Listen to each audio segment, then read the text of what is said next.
Me gustaría ver esa tierra que está más allá del Polo Norte. Esa superficie es el centro de la gran incógnita. Un continente encantador en aquel cielo, tierra de perenne misterio.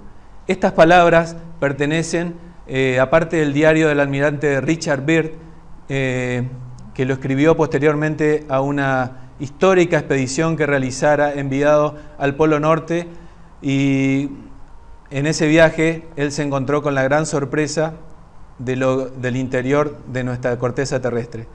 Es un tema que hace mucho queríamos tratar en el Camino Alternativo y realmente es difícil encontrar gente para entrevistar. Yo tengo el enorme placer de poder recibir en el programa y en los estudios de TLB1 al antropólogo, escritor e investigador multidisciplinario Gabriel Silva, con quien estamos en comunicación vía Skype desde España. Gabriel, bienvenido a TLB1 y al programa Camino Alternativo. Muchas gracias por esta invitación y muy bonito el programa, de verdad. Gracias, Gabriel. Si uno empieza diciendo que la Tierra y todos los planetas no serían macizos como nos han venido enseñando en todos los medios, en las escuelas, en colegios y demás, obviamente para el que no está en el tema va a despertar risas, burlas, y para otros seguramente el desinterés. Sin embargo, si uno empieza a buscar en referencias históricas, religiosas y en casi todas las civilizaciones, el tema de un interior terrestre no macizo sino hueco con un sol interior, y también de que esto mismo ocurriría en el resto de los planetas del universo, se va a encontrar que hay muchísima información.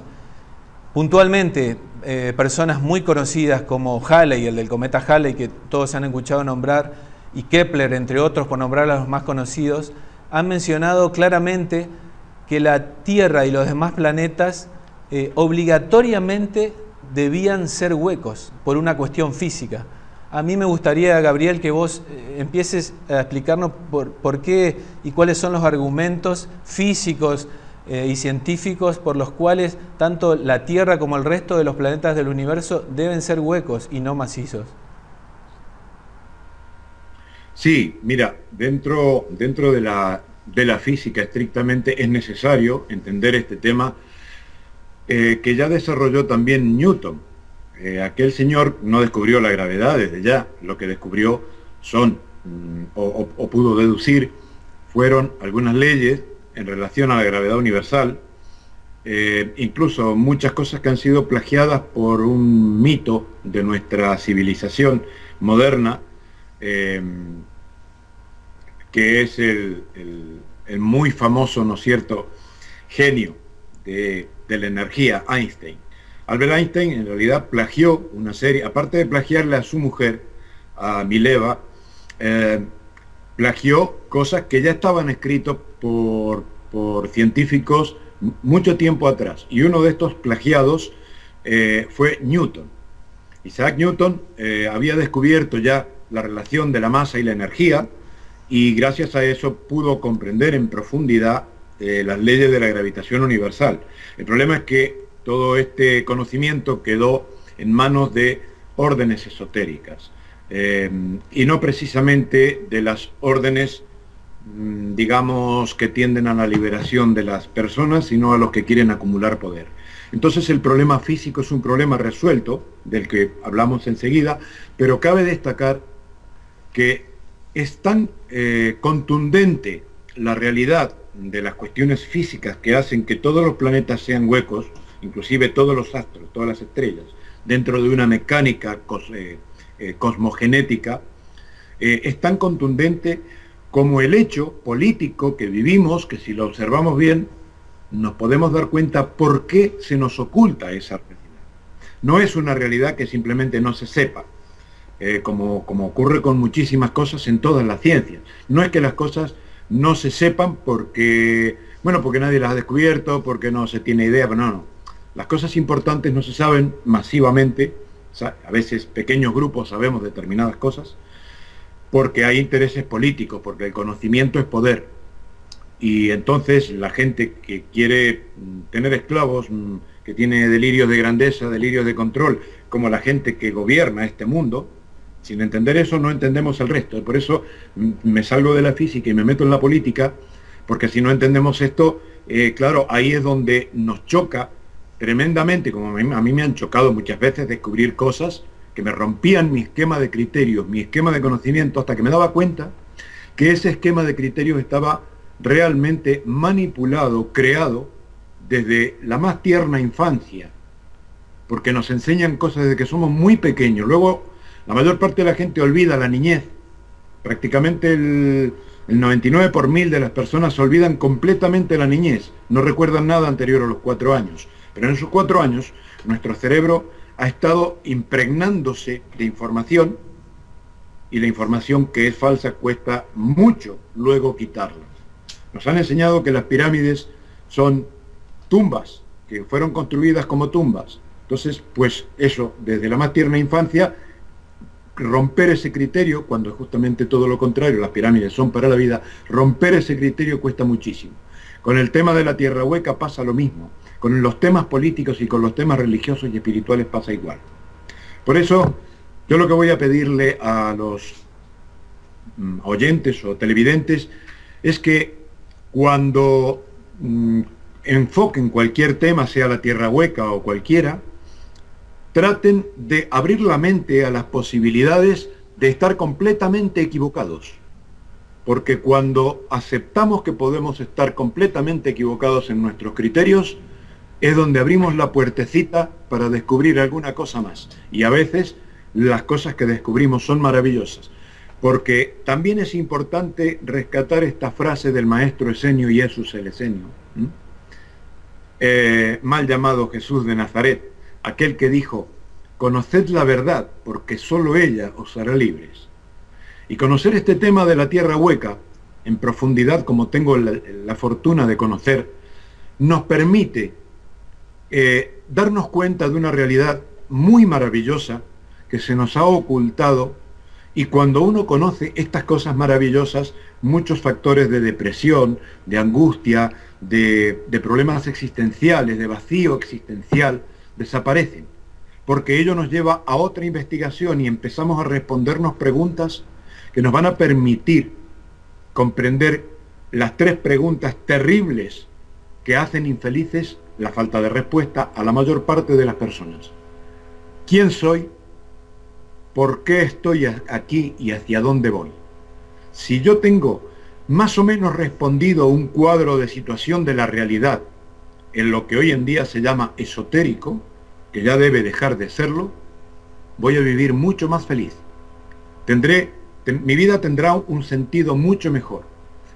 Volviendo al tema de la tierra hueca, y perdona que haya hecho este introito al asunto, pero es que sin entender esta parte, la gente diría: pero es que ¿cómo no nos enseñan esto en la escuela? Si esto es física elemental.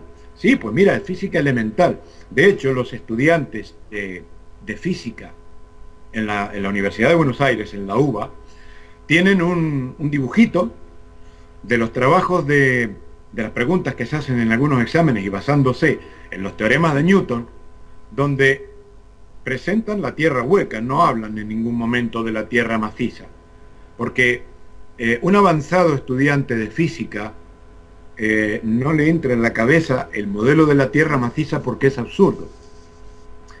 Si, por ejemplo, vamos a imaginarnos una bocha de metal fundido, maciza, que la arrojamos al espacio sideral, cuando se esté formando en cualquier momento del universo. ¿Es posible eso? Pues no, físicamente no es posible. Es decir, imaginemos que vamos en una nave espacial, vamos al espacio, tenemos preparada una bocha de material, de material fundido. Vamos a suponer que en esa nave tenemos un hornito crisol, cogemos perdón, la palabra es muy española, es con G. Vamos a agarrar esa bola y la vamos a tirar al espacio sideral. ¿Qué va a ocurrir? En el momento en que esa bola de metal fundido sale al espacio, se enfría y se parte en millones de partículas. Es decir, es inviable que un cuerpo, como se describe la Tierra maciza, que es en su mayoría un caldo de crisol, níquel, hierro, sílice, hierro, níquel, nife y sife, ¿no es cierto?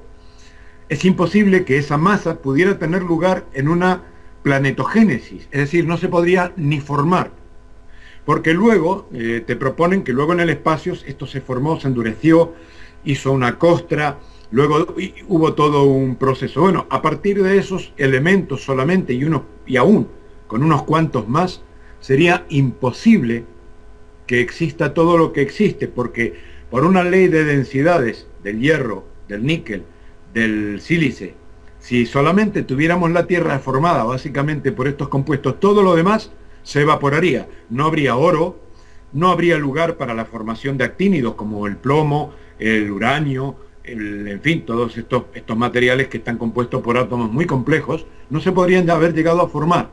Es decir, ni siquiera podrían haber llegado, aunque pudieran haber llegado del espacio exterior, ¿no es cierto?, que se hubieran caído luego en meteoritos, no habría la cantidad que hay, por supuesto.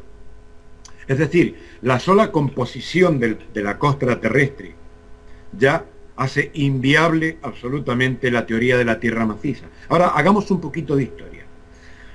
¿Desde cuándo se dice que la Tierra es maciza? Cosa que antes nunca, nadie, antes de 1907, nadie nunca había dicho semejante cosa.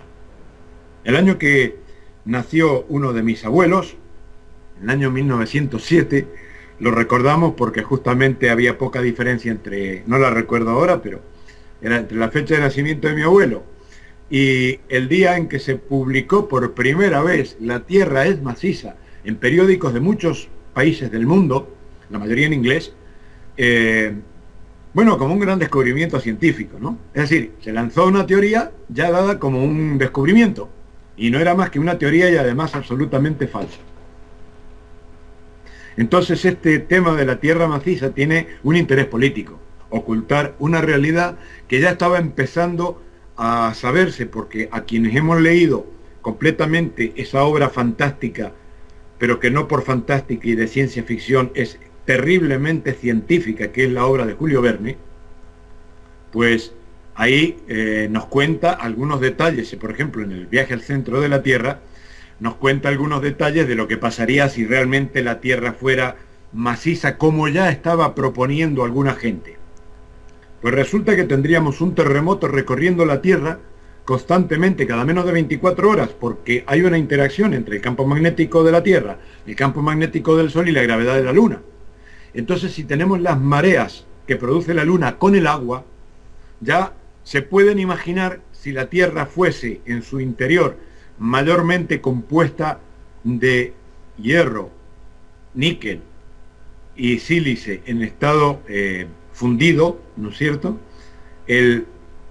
Lo que estaría pasando con esos conjuntos gravitacionales, con la atracción que tendrían, cuando inclusive los vulcanólogos saben muy bien la influencia, bueno, los que han seguido la línea del análisis heterodoxo, porque hay algunos que son igual muy cerrados y aprendieron eso y trabajan de vulcanólogos porque no tienen otra cosa que hacer y porque ya gastaron dinero en eso. Pero el que es verdaderamente de vocación sabe perfectamente que tiene que ver los calendarios lunares y tiene que ver el proceso de las quiescentes solares, es decir, las tormentas solares, la relación con el campo magnético de la Tierra, para ver cómo funcionan los volcanes. Esto les da una idea muy clara de que la influencia gravitacional es tremendamente importante sobre el magma volcánico, es decir, sobre cualquier líquido. En este caso, si la Tierra, volvemos al modelo de la Tierra maciza, fuera una bola, una bocha, con una pequeña costra de material fundido básicamente, y esa pequeña costra sería como la cáscara de un huevo o menos, pues sería inviable, se habría roto hace muchísimo tiempo la Tierra. No es que se habría roto, es que no habría llegado a existir, porque el modelo es inviable. Por ejemplo, la gravedad es una ley natural, la primera ley del principio amor en metafísica, aunque parezca increíble, ¿no? La ley de atracción, que es la realidad, en realidad la ley de, por ejemplo, aquí en este libro, los 8 equivaliones, tenemos para cualquier disciplina científica la ayuda más grande en principio. Tenemos, voy a poner más a la cámara, tenemos el primer principio metafísico es amor, y está compuesto por las 7 leyes de interacción de la materia, es decir, atracción, repulsión, interacción, adhesión, cohesión, fusión y fisión. Entonces, en base a estas leyes fundamentales, que son las leyes físicas, que son las leyes biológicas, entendiendo bajo estas leyes más elementales, los científicos de cada disciplina descubren con asombro cuántos engaños hay en otras disciplinas. Por ejemplo, los geólogos no estudian la tierra hueca, estudian la tierra maciza. Se les enseña un poquito, y cuando se quiere avanzar en geomorfología, se le empieza a llenar de datos que luego no les cuadran. Ahí se termina la carrera. Yo estudié 2 años geología y tuve que abandonar por eso. Porque digo, a ver, ¿por qué me limitan hasta aquí el conocimiento y me dicen que estudiar esta parte de la física es absurdo e innecesario? Y cuando a mí me dicen que algo no debe ser estudiado, pues me están invitando a que lo investigue. Bueno, pues mi experiencia, ya tenía mi experiencia con la tierra hueca, por eso estudié esos 2 años geología, y luego me di cuenta de que los físicos no se tragan ese cuento de la tierra maciza porque es, como te digo, un modelo inviable. Perdón, seguimos con las preguntas. Sí, queda claro, Gabriel, la explicación que nos da, creo yo, respecto a la imposibilidad desde una explicación física al por qué no solo la Tierra, sino el resto de los planetas y astros deben ser obligatoriamente huecos y con un sol central, como postulaba Halley, por nombrar algunos entre los tantos conocidos. Hay también algunas cosas que cuando uno empieza a leer y a investigar sobre este tema, que llaman mucho la atención, cosas que hasta resultan paradójicas. Por ejemplo, por nombrar algunas, la falta de explicación científica y hasta coherente, diría yo, de las aureolas boreales, el por qué la temperatura en el Polo Norte al menos asciende a medida que uno se acerca ahí, el por qué hay enormes masas de hielo como témpanos que son de agua dulce, el por qué los pájaros van buscando el norte cuando en realidad debería haber más frío ahí. Hay muchas cosas que por lo menos cuando uno empieza a adentrarse y cuando lee libros que son muy interesantes, y yo los recomiendo que pueda conseguirlos, como los del peruano Elías sobre tierra hueca, de Raymond Bernard, el estadounidense, Héctor Antonio Pico, el argentino, que son de los más serios que yo he podido encontrar y leer, y por supuesto la información que suma Gabriel Silva. Son esas como contradicciones al menos que uno ve al empezar a ahondar en este tema, Gabriel. Sí, mira, yo estuve hace mucho tiempo, de hecho el primer libro que pensaba escribir en la vida, cuando aún era muy pequeño, era jovencito, era sobre la tierra hueca. Lo fui dejando estar porque prefería investigar y no ponerme a escribir. Solo llevaba mis apuntes, por supuesto, tenía cantidad de planos y estudios, y hice estudios geométricos, estudios muy diversos, ¿no? Hasta que me encontré con Héctor Antonio Pico. Cuando, bueno, que nos encontramos ahí en Buenos Aires y estuvimos 10 días comiendo pizza y conversando, parábamos 3 o 4 horas en la noche para dormir, intercambiando información, porque yo he llevado una vida muy rica en aprendizaje y él también. Entonces cuando vi sus libros, dije yo, bueno, me has ahorrado el trabajo de escribirlo, porque realmente los libros de Héctor Antonio Pico sobre la tierra hueca, que son 2, valen la pena. Están muy bien escritos, están muy bien fundamentados, están muy bien informados en todo sentido. La tierra hueca y las pruebas materiales de la tierra hueca. Entonces, no falta conocimiento científico sobre esto, falta más interés en la gente en comprender esta realidad. Lógicamente yo me pongo también en el lugar de los intraterrenos, de los que también hay una gran cantidad de datos. de los primordiales, de la verdadera humanidad, de esa gente que vive cerca de 10.000 años, que no muere, que pasa al reino natural siguiente. Nosotros tenemos que hacer un proceso, que cada tanto viene un maestro y enseña cómo, para alcanzar la ascensión. Ahora, le dices estas cosas a un católico que está todos los días comiendo cruces y cristos y ascensión y milagros y tal, y no se lo cree. Y cuando hablamos de esto, estoy hablando de que Jesús, el Esenio, Jesús, el Cristo, vino a enseñar unas cosas que hoy en día podemos demostrar científicamente que son ciertas. No necesitamos de la creencia. La fe se transforma en conocimiento, y ahí es donde verdaderamente válida, porque ese proceso de ascensión es algo natural. Solo que como nosotros somos mortales, cosa que está escrito en la Biblia, está escrito con más exactitud, con nombre y apellido en la Edda nórdica y también en la Biblia aramea. Son libros muy apócrifos, ¿no? Entonces, pero en el Génesis bíblico ordinario, si lo entendemos bien, nos está hablando de la tierra hueca.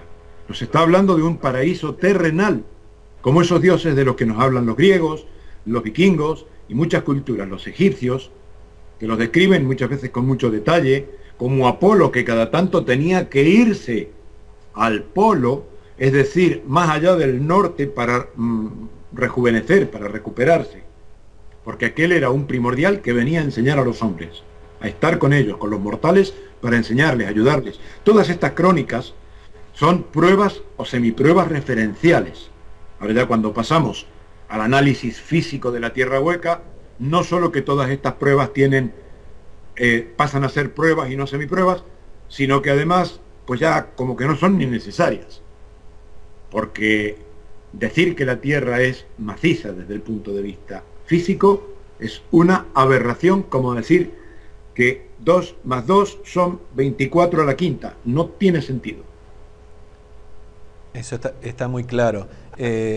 Inclusive, como te mencionaba recién, científicos reconocidos en la historia, inclusive en la historia oficial, lo han mencionado en otros tiempos. Siguiendo un poco con el tema físico en sí, y por ahí para el televidente que recién está descubriendo este tema, me gustaría que nos cuentes un poco más detalles en cuanto a cómo es el interior terrestre. Lo que sí sabemos, por lo menos de las lecturas y demás, de las experiencias del almirante Richard Byrd, del cual hablé al principio, en sus viajes al Polo Norte y al Polo Sur, del cual hay un extenso diario, de que hay dos inmensas esferas de ingreso en los polos, en el Polo Norte y en el Polo Sur. Lo mismo ocurriría en el resto de los demás planetas. Incluso hay alguna foto de Júpiter por ahí dando vuelta con una posible entrada en uno de sus polos. Pero bueno, ¿qué pasa ahí adentro? ¿Cómo es el clima ahí adentro? ¿Hay un sol interior más pequeño, Gabriel? ¿Cómo es la morfología de ese interior? Sí, el interior, en realidad, mira, vamos a imaginar que entramos a la tierra hueca, aunque voy a intentar poner una imagen, y esto le va a dar mucha alegría a mucha gente, porque ya te digo que se resuelven problemas existenciales conociendo este tema, y muchos problemas científicos, o dudas, o incógnitas. Hay gente que no me quiere, los vendedores de misterios a mí no me quieren, porque apunto a revelarlos, y creen que se va a perder el encanto, y no es así, porque el universo es infinito en todo sentido, y cuando se resuelve un misterio aparecen más. Así que no se preocupen los vendedores de misterios, dedíquense, yo les digo a todos ellos, a no lucrar meramente con el misterio, sino con la resolución de los misterios. Eso es lo importante. No se preocupen, que vendrán más misterios, no se van a quedar sin trabajo. Hay un tema que está también en algunos antiguos libros, donde tenemos unos 14 días de viaje hasta el paraíso terrenal. Tenemos leyendas, tenemos crónicas y tenemos, por ejemplo, relatos que he recibido yo personalmente por parte de indios macushíes, de un indio macushí. Su hija me traducía, yo hablaba un poco, todavía recordaba un poco del macushí, y en portugués su hija me contaba Bueno, en realidad la distancia hasta el paraíso terrenal en cualquier punto que estemos de la Tierra es nada más que de 1000 kilómetros. Como de Alicante a Galicia, como de Mendoza a Buenos Aires. Ese es el grosor, el espesor de la costra terrestre. Ahora, esa costra es todo un gruyere. Dentro, si bajáramos en cualquier parte, pues nos vamos a encontrar con que hay grandes océanos, pero enormes mares, grandes mares de petróleo, muchísimo más petróleo que el que se supone que hay. No se preocupen los economistas en cuanto al petróleo. Esto que nos vamos a quedar sin petróleo dentro de unos pocos años, no. El problema no es ese. El problema es que nos vamos a quedar sin aire si seguimos gastando petróleo. Pero petróleo para quemar, aún con todo el parque automovilístico que hay en el mundo, aunque nos quedaríamos en respirar, pero para quemar petróleo hay mares, mares y más mares. Sería el petróleo casi tan barato como el agua, o más barato que el agua. Entonces, bueno, de hecho en Venezuela eso me ocurrió. Salía más barato comprar una botella de agua, €1 y algo, que llenar el tanque de gasolina de un todoterreno. ¿Por qué? Porque en realidad hay mares de petróleo. Entonces, también hay mares de magma, que son lo que producen los volcanes. El sentido que tiene todo esto, a ver, yo ya lo sé, hay gente que sabe todo esto y más, y se lo calla. Yo no podría cargar con ello, con el silencio, porque aunque me produzca, muchas veces me ocurre, me produce perjuicio hablar de estas cosas, pero no me importa, porque sé que le produce beneficio a muchísima gente, porque creo que el bien común está antes que el bien particular. Si mi bien particular, por supuesto que me importa, no soy idiota ni voy de mártir, pero estas cosas son demasiado importantes para la masa humana. Por eso me atrevo a escribir libros como ese que tienes ahí arriba del escritorio, que, bueno, pues sacude conciencias, sacude mentes, choca mucho, porque decir que sin catarse cátara, ni cristos ni hostias, choca mucho a la gente religiosa, pero bueno, a la larga lo agradecen porque simplemente es cierto. Aunque en principio mucha gente me toma como enemigo religioso, como enemigo arquetípico, y están equivocados, no soy enemigo de nadie. En el tema de la tierra hueca pasa lo mismo. Sí que he tenido persecuciones no tan graves como con las pirámides, porque el tema de las pirámides es mucho más fácil de demostrar. Entonces lo estamos demostrando hace mucho tiempo. El que quiera conocer esto va a piramicasa.es y busca Piramicasa en internet y va a ver todo lo que hemos hecho ya y ya no nos pueden parar. Pero con el tema de la tierra hueca, que es más difícil de demostrar, pues las cosas se complican bastante. Porque hay otro tema, es que aquí con el tema de la tierra hueca estamos apuntando muy directamente a intereses políticos a los que no les interesa en absoluto que la gente tome conciencia de que existen otras autoridades en el mundo, otro modelo político, otra forma de vida, porque esto produce liberación espiritual, mental y emocional.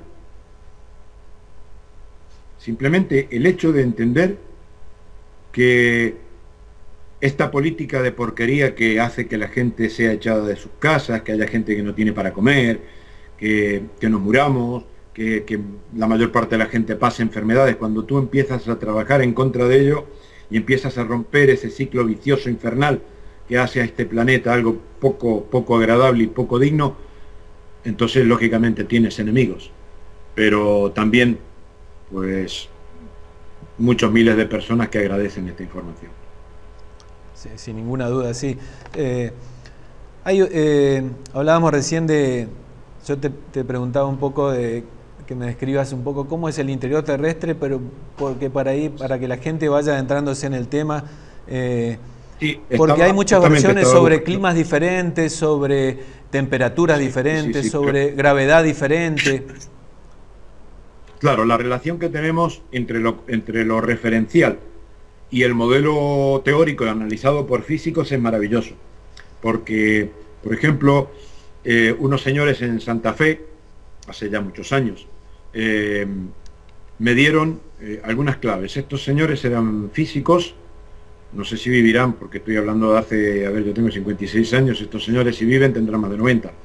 Yo era muy jovencito cuando empezaba a investigar estas cosas, y esta gente tenía una fábrica de bombalinas de luz, es decir, generaban esferas de toda clase, metálicas, de vidrio, etcétera, por un sistema de centrifugado más que de moldeado. Y estaban estudiando y haciendo avances muy interesantes. También tuvieron problemas por el tipo de avance científico que estaban haciendo en muchos campos, porque no les convenía a ciertas industrias. Pero justamente yo di con ellos en un tiempo que estaban en su apogeo y me explicaron cómo lo hacían, y entonces yo les planteé el tema de la tierra hueca, que nunca les había interesado, pero como físicos, bueno, les interesó, y a poco explicarles, comprendieron que la teoría de la tierra maciza es absurda, que el molde de la tierra hueca, el modelo teórico de la tierra hueca es el único viable, y dijeron, claro, si esto es en realidad lo que hacemos nosotros, si no fuera así, nosotros no podríamos hacer lo que fabricamos. Entonces, empezamos a estudiarlo en conjunto, y ellos llegaron a la conclusión de que en el modelo de la tierra maciza la temperatura interior de cualquier planeta, no importa que tuviera unos pocos centímetros, porque puede haber planetas de unos pocos centímetros de diámetro, o tan gigantescos como Júpiter, y en algunos sistemas solares puede que, claro, depende del tamaño de la estrella que da origen a todo esto, pueden haber planetas más grandes que nuestro Sol, pero daría igual, cualquiera sea el tamaño, de unos pocos centímetros hasta muchos millones de kilómetros de diámetro, todo cuerpo compuesto de materia química, a la corta o a la larga en el espacio, tendría un núcleo proporcional más o menos igual, es decir, en proporción a su tamaño. En el caso de la Tierra son unos 500 kilómetros de diámetro ese Sol interior, porque en realidad es un pedazo de plasma alrededor del cual se va nucleando la costra y se va formando la costra. Pero, por ley de interacción, la materia química no llega a juntarse con la costra. La materia química, que es polvo estelar, polvo cósmico, se va formando alrededor, pero no llega a tomar contacto. Al mismo tiempo es repelida, con lo cual forma una costra con un núcleo, pero entre ese núcleo y la costra, en nuestro caso, ¿no es cierto?, hay 3.000 y pico de kilómetros, unos 3.100 kilómetros.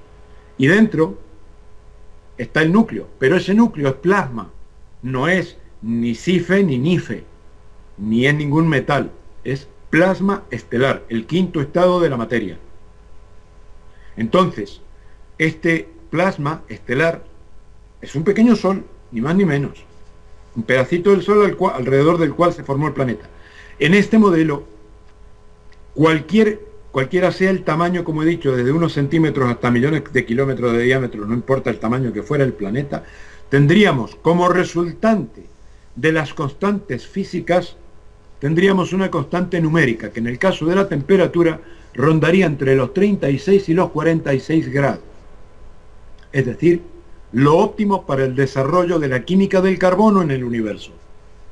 De modo que todos los planetas tienen una serie de factores comunes. Primero, tienen una temperatura interior, no importa cuál sea la temperatura exterior, que va a ser desde muchos grados, prácticamente del frío absoluto, puede ser hasta muchos grados centígrados, hasta miles de grados centígrados si está muy cerca de una estrella y tal.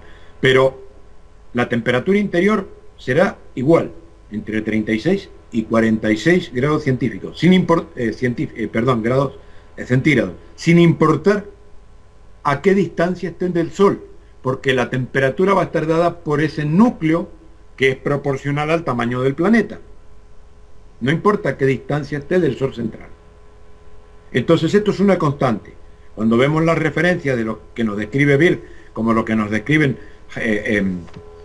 Jonathan Hansen y muchos otros exploradores que han entrado al interior, aunque se los ha tratado por locos, llegamos a Jonathan Jansen, llegamos a la conclusión de que esa temperatura es más o menos como en el Amazonas, una temperatura donde la vida puede germinar, puede florecer en sus óptimas condiciones.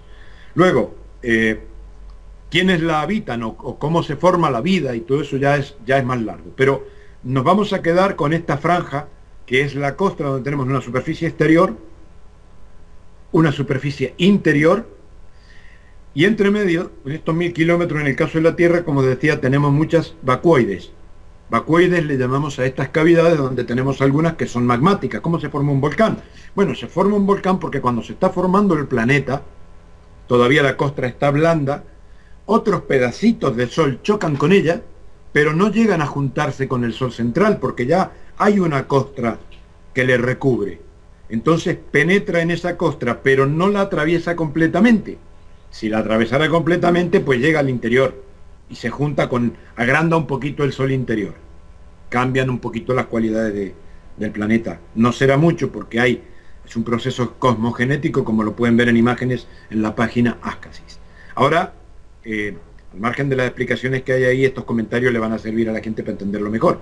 Si tenemos mares, si tenemos, digamos, bueno, llamémosle mares, de magma volcánico, la mayor parte de ese magma va a ser un proceso ahí metido entre las piedras que va a dar lugar a los cambios químicos que van a producir lantánidos, actínidos, en último lugar, por causa de las presiones, las temperaturas, es decir, un proceso químico genético, es decir, de generación de productos químicos, de elementos químicos, porque en principio no están todos, sino que luego la mayor parte de los minerales, de los elementos químicos, no están sueltos en el espacio, lo están en forma dispersa, muy dispersa. Perdón. Mayormente va a ocurrir que van a estar ahí formándose en esas vacuoides magmáticas, cuya válvula de escape son los volcanes. Si no hay válvula de escape, porque es una cuenca muy interior, puede que haya un volcán al interior, son los más raros, porque cuando llegan al interior y el magma puede escapar, inmediatamente se va hacia el sol interior, por eso la superficie interior no tiene volcanes. Lo hubo al principio, en un proceso inicial hace 5.000 millones de años cuando se generó el mundo. Si ese magma puede encontrar una vía de escape hacia el interior, no forma un volcán. Es atraído por el núcleo, por la masa de ese sol central, recorre tranquilamente esos 3.100 kilómetros y se reúne con el núcleo central. Entonces, en el interior no hay volcanes. Los volcanes son porque donde las presiones permiten, el magma tiende a subir, tiende a salir por la parte más blanda y forma los volcanes. Cuando veo cosas como, por ejemplo, los documentales metemiedos, asustadores, que tienen a toda la gente del norte de Estados Unidos, de todo Estados Unidos, de México, con el terrible riesgo de que en cualquier momento el supervolcán de Yellowstone va a explotar y se acaba el mundo, pues no, es una mentira. Si nos basamos en la tierra maciza puede ser, pero en el modelo de la tierra hueca, no. Ese es un volcán que se está extinguiendo, aunque tiene todavía sus movimientos. Sí que puede explotar, explotará por aquí y por allá, pero no pasará nada.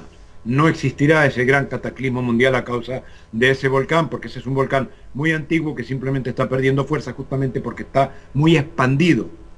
No son precisamente los volcanes más peligrosos, aunque sea los que más movimientos producen en una región determinada. Otras cosas maravillosas que podemos ver en el interior de la Tierra, y aquí entraría en un tema muy esotérico, no puedo hablar de ello como científico, por eso escribí estas novelas, El Tesoro Mágico, que se pueden encontrar en lulu.com. ¿Por qué? Porque ahí explico, en estas novelas donde algunos hechos son reales, muchos son más reales que lo que se puede imaginar el lector, pero yo tengo que presentarlo como una novela, porque como científico no puedo comprobarlo ante la gente. Pero los escenarios son todos reales. No me he inventado nada. Tengo una imaginación creativa para diseñar, pero no soy un genio de la imaginación, quizá tampoco de la literatura. Esos libros puede que no sean grandes obras literarias. Tienen otra finalidad. Tienen la finalidad de dar información que no se va a encontrar por otro lado. Está claro, Gabriel. Nos quedan algunos... Sí, perdón.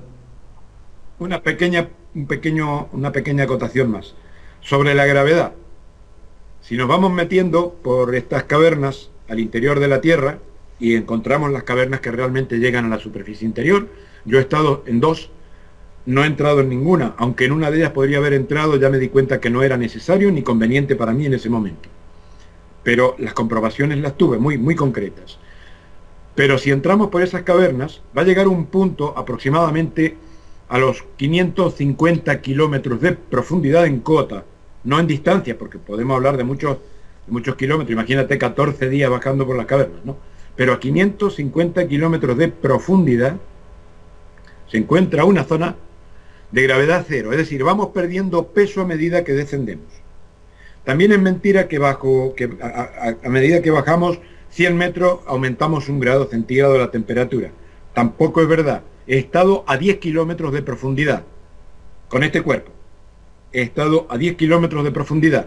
Como lo conversé una vez y se lo demostré, porque además, y él sabía que era cierto por su conocimiento, el señor Aguado, un vasco que vivía en Buenos Aires, que falleció creo, pero bueno, me dijo que había batido el récord Guinness, y yo le dije sí, justamente es que intenté llevar a los geólogos, mis profesores, pero nunca quisieron ir finalmente porque se les derrumbaba todo su esquema académico.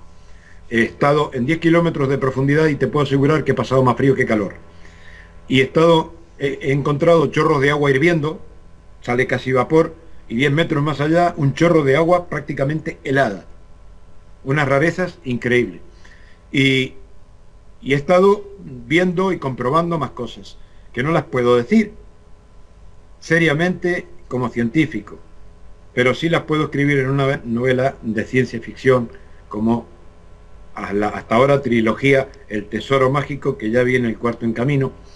Y ahí, te repito, todos los escenarios son reales. A 600 kilómetros de profundidad la gravedad es cero. Luego, a medida que se continúa hacia el interior, hacia la superficie interior, esa gravedad va aumentando levemente, pero no llega a los 9,8 metros sobre segundo que tenemos aquí. Aquí yo peso 100 kilos. Soy un tío grande, peso 100 kilos. ¿Te imaginas? Si con este mismo cuerpo estuviera allá adentro, puedo pegar unos saltos maravillosos, porque allá pesaría 67 kilos, porque la gravedad es 6,7, no 9,8 como aquí. Un detalle más, que los físicos lo entenderán enseguida, el resto del público tendrá que mirarlo en la web que dijimos antes, o en los libros del Tesoro Mágico, para poder pillar un poquito más la idea y podrán hacer sus propios números y les va a empezar a cuadrar todo.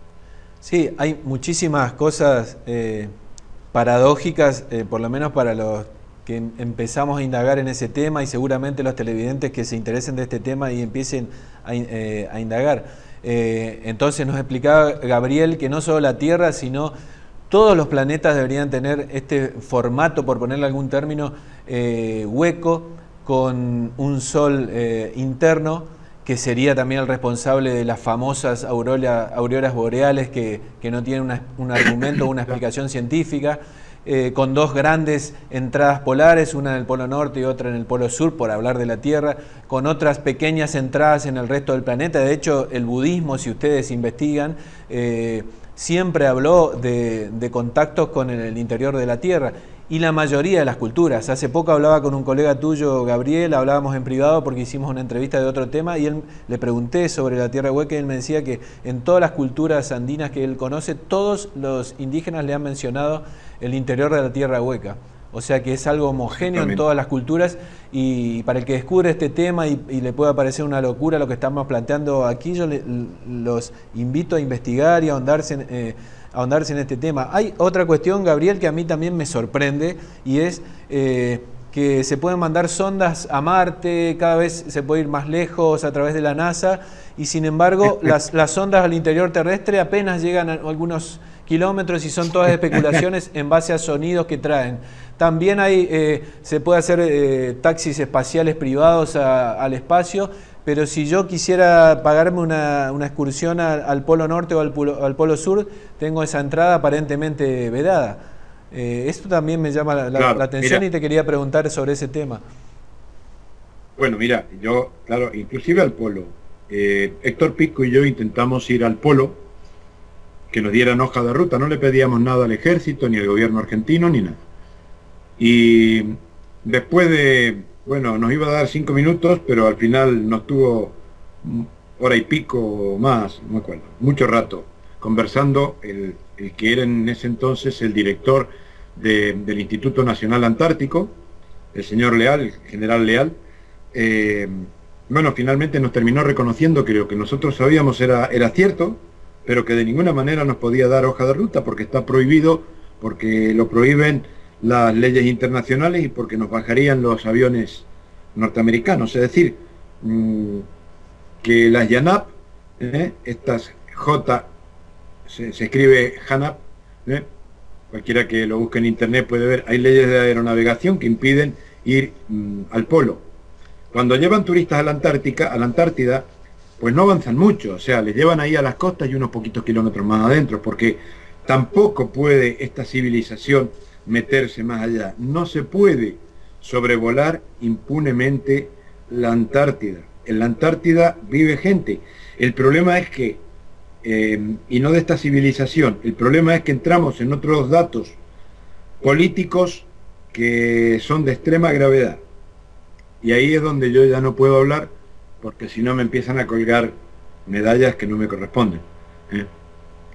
El tema es que la gente que anda en platos volador, no digo que no vengan extraterrestres de vez en cuando, pero la mayor parte no son extraterrestres.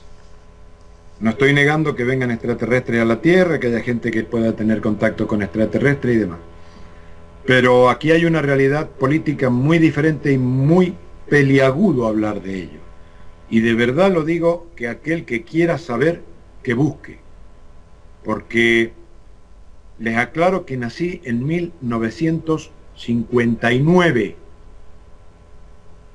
Tengan en cuenta este dato para que luego no me mendiguen cosas que no me correspondan. Simplemente soy un investigador y me encuentro con realidades que me pueden gustar o no, pero es la realidad. Les aclaro esto.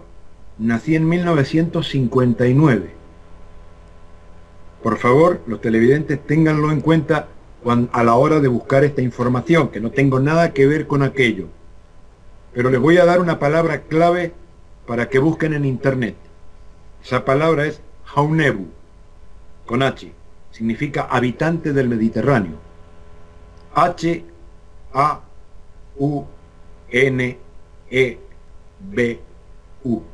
Haunebu.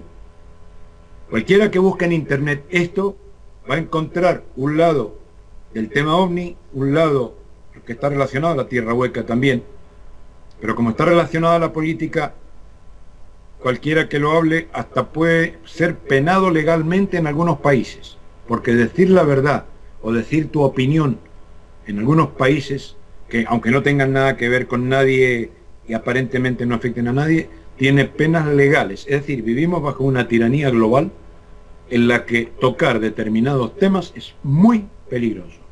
Y el tema de la Tierra Hueca por ahora no está legalmente penalizado, pero algunos temas relacionados que tienen esa relación política, sí. Hay gente muy perseguida por estas cosas, de un modo, de otra. A veces cuesta entender por qué, pero no estamos hablando de este tema por banalidad. Y cuando nos damos cuenta de que pasa esto, de que hay gente que se molesta muchísimo, es porque es muy importante tocar estos temas. Por esto agradezco muchísimo que gente como tú, y no me extraña que gente como tú, que te conozco hace mucho tiempo, y otros amigos así, hagan programas como este, tan importantes. No te imaginas, o seguramente sí, la importancia que tiene que hagáis estos programas para despertar la conciencia de la gente, llevarles a ese conocimiento que no le van a dar en las escuelas, que no le van a dar en los medios de difusión de este sistema tan pervertido y manipulado por 18 familias en todo el mundo. Pero tenemos esta maravilla que es internet, aunque tengamos algunas fallitas como al principio con los programas, pero bueno, nos permiten comunicarnos y llegar a mucha gente. El tema de la Tierra Hueca no es un tema más de esos que pululan por ahí, es un tema fundamental. Como científico te digo que no habría gastado todo el tiempo que he invertido en estudiarlo si no supiera que, al igual que las pirámides, son cosas trascendentales. o en psicología, que también hice mi investigación colaborando con algunos grupos y otras veces grupos colaborando conmigo para llegar a libros como ese que tienes ahí, que sin los cuales, sin entender estos temas importantes, no alcanzamos aquella felicidad que demanda nuestro espíritu. Porque conocer estos temas de enigma no es una mera curiosidad, no es que te estés dedicando a pasar el tiempo contando algo interesante, porque para eso nos ponemos a tocar la guitarra y seguro que nos divertimos más y corremos mucho menos riesgos y tenemos menos responsabilidades. Gracias de todo corazón por hacer programas como este.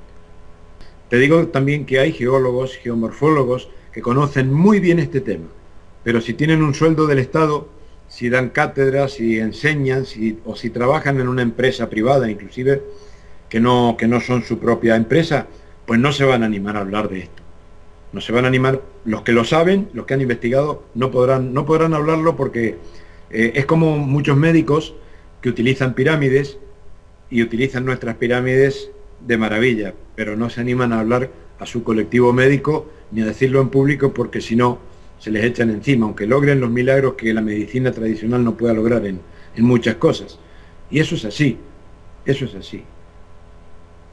Bueno, lamentable, pero entiendo que no vas a tener fácilmente gente que hable estas cosas cuando tienen un sueldo del Estado, tienen cátedras o trabajan en una empresa privada, aunque donde no son los dueños. Queda claro. Gabriel, te agradezco nuevamente. Para mí es una alegría enorme haber hecho esta entrevista con vos y sobre todo sobre este tema, que era un tema que yo hace mucho quería tratar, que he leído bastante dentro de mis posibilidades y que invito a todos a que investiguen, a que descrean de lo que planteé yo y de lo que explicó científicamente Gabriel, pero que se ahonden en el tema sin prejuzgarlo de antemano. Así que bueno, un gran abrazo, Gabriel, y gracias por este tiempo que nos dedicaste desde España. Al contrario, el agradecido soy yo, y un abrazo muy fuerte a todos los oyentes y a ti en especial y a toda la Argentina. Y a todos los amigos de Camino Alternativo, sean felices, comprométanse en un mundo mejor y nos encontramos en el próximo programa, como siempre, aquí en los estudios de TLV1. Gracias y hasta la próxima.